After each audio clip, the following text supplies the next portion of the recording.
First of all, I want to thank you all for inviting us.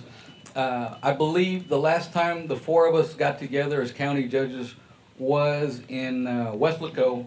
I want to say about 6 or 8 years ago, probably right before the pandemic, and the four of us really stayed in close contact during the pandemic. We've made it a point as our terms have overlapped with each other, and especially with Judge Cortez when he was mayor of McAllen, I was mayor of Brownsville. We made sure to take a regional approach. And Commissioner Alvarez, I think you hit the nail on the head. What we realized, and I think the proof is in the pudding, is that by working together these last several years and having some consistency in leadership at the highest level at the county has really reaped benefits for the entire RGV. The Friday night mentality, all of us are going to advocate for that community that we serve particularly, but that doesn't mean that we do it to the detriment of our neighbors. And the rest of the state, the rest of the world looks at us as one region. And once we started collaborating and working together, I'm very proud of the results. SpaceX, as you all know, has grown by leaps and bounds. They were supposed to have a launch today to bring the latest edition of the Starship back, along with testing out a payload. They've moved it to tomorrow, so hopefully the weather will cooperate. But more importantly, in addition to bringing the attention and the jobs, now they're also discussing the fact of moving their headquarters from California to Cameron County, and potentially the newest community in the Rio Grande Valley, Starr base. If they get all their paperwork done in order, then I'm sure that'll probably be what'll occur. But until then, Cameron County still has the oversight over Starr base. The LNG industry is something completely new to the valley, and in particular, obviously, the port.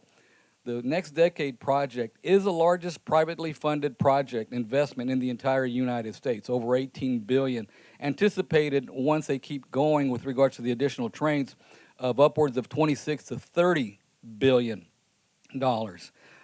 Texas LNG is getting ready to do their final investment decision probably in the first or second quarter of this year. We anticipate that the change in administration will be such that it'll be very receptive to the expansion of the LNG industry, and I think that bodes well, obviously, for Cameron County and for the RGV.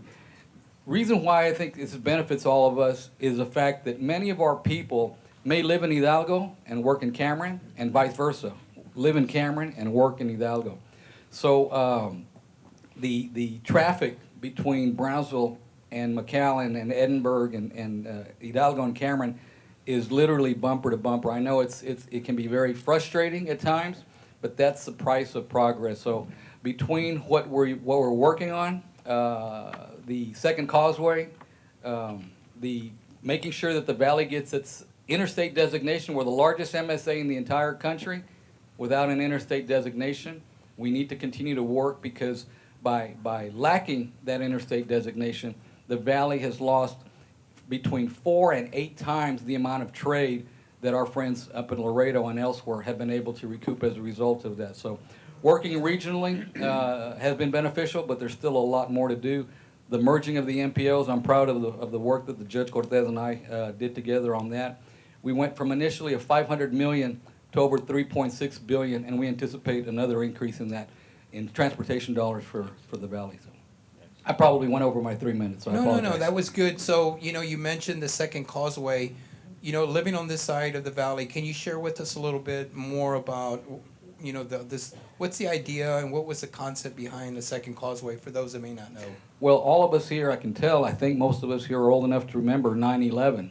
9/11 happened on a Tuesday. That Friday night, we had the unfortunate incident of the causeway collapse. Now, at the time, we did not know whether it was related to 9/11 or it was just a terrible, terrible accident, which it ended up being, but we didn't know that quite at the moment. South Padre was basically landlocked and separated from the mainland for over 30, 45 days. TxDOT did a heck of a job in getting the causeway operational, but we already knew prior to the collapse that another causeway needed to be in the planning and development stage. fast forward or slow forward 23 years, and a year ago, December, thanks again to the support of all the regional elected officials, our state delegation, and in particular, Governor Abbott, we were able to make the Second Causeway a Cameron County RMA project to a state on-system project, meaning that the state of Texas will be picking up the tab with regards to that. But Cameron County, CCRMA, and South Padre each committed $1 million in the engineering phase, the feasibility, to show the state that we were putting skin in the game. What doesn't get as much attention, obviously, to the Second Causeway is the fact that there'll be a new state highway from the Second Causeway to where? To Edinburg. So that all of you here in Hidalgo County should be able to get to the island in anywhere from 30 to 45 minutes, whereas right now it takes you an hour and a half. So to me, that is a big deal.